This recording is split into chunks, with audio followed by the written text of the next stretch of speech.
श्री गोकर्ण जी महाराज ने उपदेश दिया है। आत्मदेव ब्राह्मण घर का परित्याग करके जंगल में गए और श्रीमद् भागवत के दशम स्कंद का पाठ करते करते भगवान के दिव्य धाम चले गए। बोलिए भागवत भगवान की जय। गोकर्ण जी महाराज तीर्थ यात्रा में चले गए।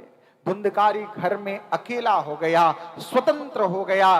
पांचों वेश्याओं को घर में ले आया, चोरी करके लाता और धन वेश्याओं में बांट देता। एक दिन वेश्याओं ने आपस में विचार किया कि यह तो चोरी करता है, किसी दिन कोई राजा इससे पकड़ लिया तो इसके साथ साथ हम भी चले जाएंगे। रात्रि के गोकर्ण को रात्रि में बिस्तर पर ही वेश्याओं ने हाथ पैर बांध दिया और जलते हुए अंगार को उसके मुख में डाल दिया। इससे धुंधकारी जो है तड़प तड़प करके मर गया।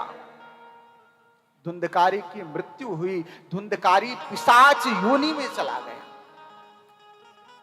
उसने अपने जीवन में ऐसे ऐसे पाप किए कि जिसके कारण वह पिशाच योनि में चला गया।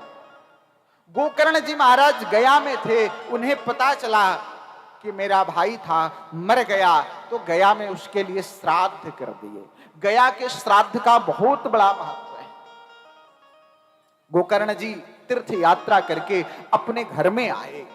रात्रि में विश्राम कर रहे थे। रात्रि में विश्राम करते हुए मध्य रात्रि में वह पिशाच भयंकर रूप धारण करके और गोकर्ण जी के समक्ष खड़ा हुआ। कभी बैल के रूप में आता, कभी भैंसे के रूप में आता, कभी सिंह के रूप में आता।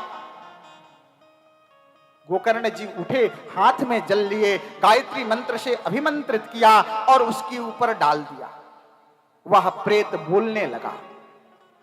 प्रेत ने कहा कि देखो, अहम भ्राता त्वदीयोस्मि धुंधकारी नामतः।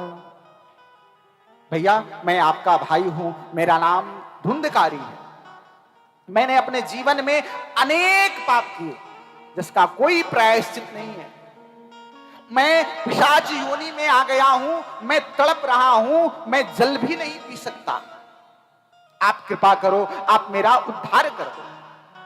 गोकर्ण जी ने कहा कि भाई, मैं तो तुम्हारे लिए गया जी में श्राद्ध कर दिया है।